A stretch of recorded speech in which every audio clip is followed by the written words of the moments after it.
Hello, I'm Henry Emmons, and welcome to Joy Lab. And I'm Aimee Prasek, and it's nearly the new year. This is a little bit of a different episode today. I think it's been a interesting year.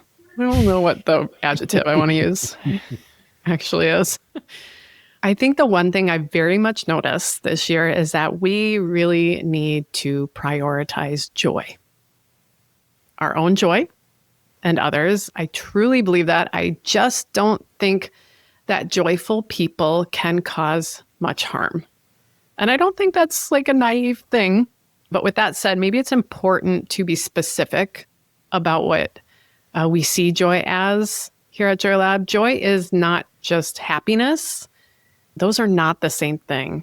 Joy is not just a response to something good that's happening. It's deeper than that. You want to say more? Yes. I think the way that we use the word joy is not about a feeling.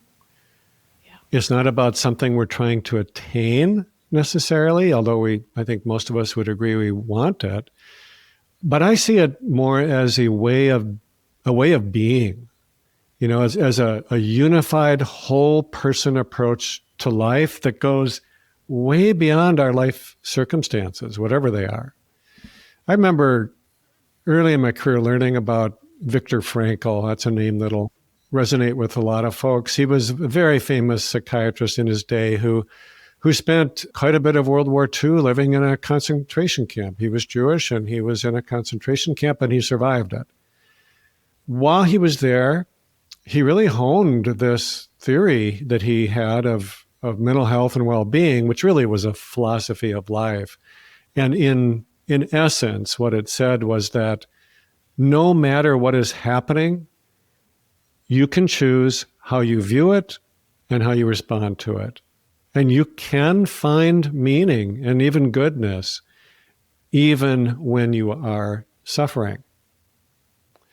So I like to think that we're building on that kind of philosophy or approach to life, that no matter what is happening, and no matter what mood you're in any given moment, it's possible to stay connected to a genuine, unbreakable source of joy that each one of us has deep inside of us. So the elements of joy that we are continually working on, the qualities like awe, gratitude, fun, resilience, I think of them like seeds that we are sowing, and we can give the light of our attention to them. We can water them with our practice. We can fertilize them with time and patience, and eventually they'll give us more access to that undercurrent of joy that was there all along. Yes.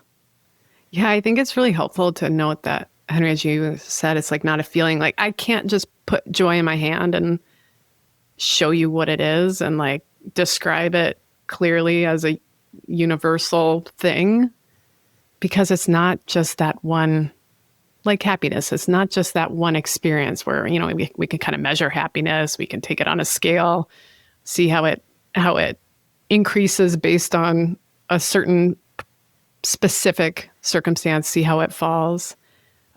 Joy is something deeper, as you've described. And Man's Search for Meaning, with one of Viktor Frankl's books.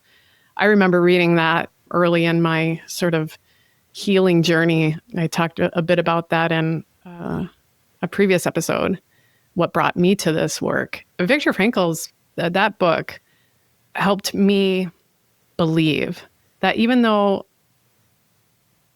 I couldn't name it or describe it or even feel like it was part of me or I was worthy of it, that joy was there for me, that there was something in me that was just joy, that there, like you described, was an undercurrent that would be there always for me, and that maybe I just covered it up.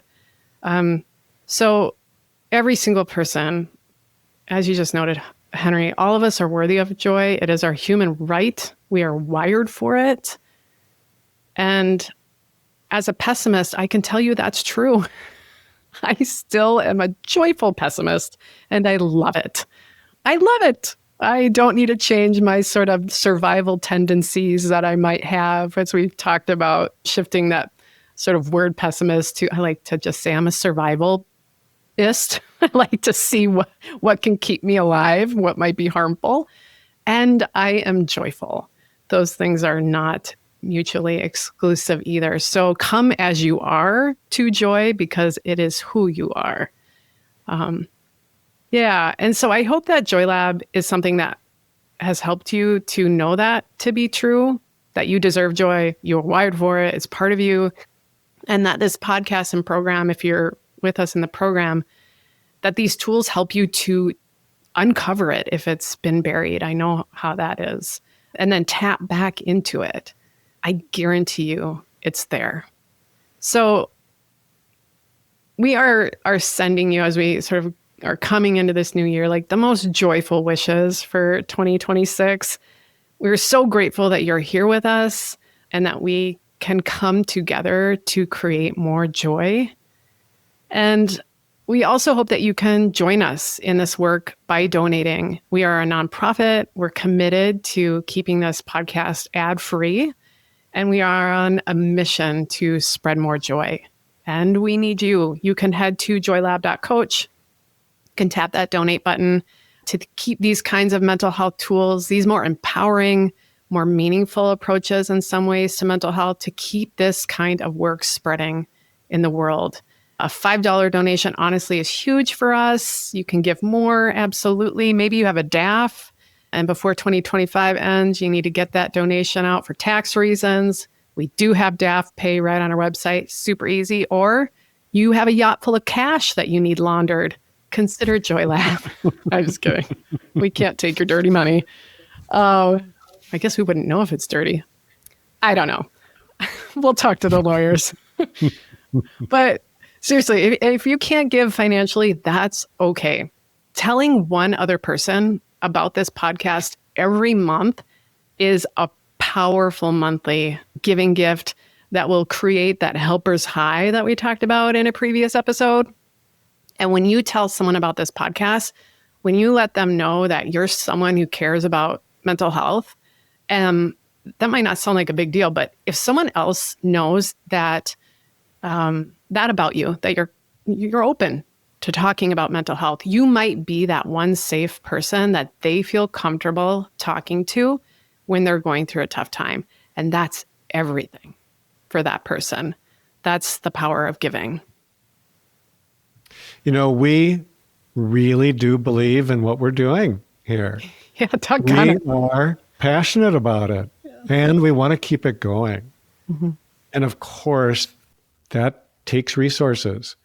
I feel that we are incredibly good stewards of the resources we have been given. I really do. We're very lean. We're very efficient. We do this work out of joy, truly. We are committed to sharing the knowledge, teaching the skills, spreading the joy that we know is so helpful at preventing and supporting anyone with a mental or emotional challenge. All the more important when we're going through such difficult times as we are collectively right now. Who among us is not feeling stressed, depleted, discouraged from time to time? But as we've said, none of that is incompatible with joy. So help us keep it going and grow our ability to spread some light and love in this world that needs it so much right now. Yes. Yes. Yes. Cheers to 2026. Thank you, Henry, for shining a beacon of light as we venture into this next year together, because together we're creating a more joyful and resilient world. That's what we're doing. So I want to close us with some wisdom from psychiatrist Jean Shinoda Bolen. Here it is. When you recover or discover something that nourishes your soul and brings joy, care enough about yourself to make room for it in your life. Thank you for listening to the Joy Lab podcast. If you enjoyed today's show, Visit joylab.coach to learn more about the full JoyLab program. Be sure to rate and review us wherever you listen to your favorite podcasts. Please remember that this content is for informational and educational purposes only. It is not intended to provide medical advice and is not a replacement for advice and treatment from a medical professional. Please consult your doctor or other qualified health professional before beginning any diet change, supplement, or lifestyle program. Please see our terms for more information.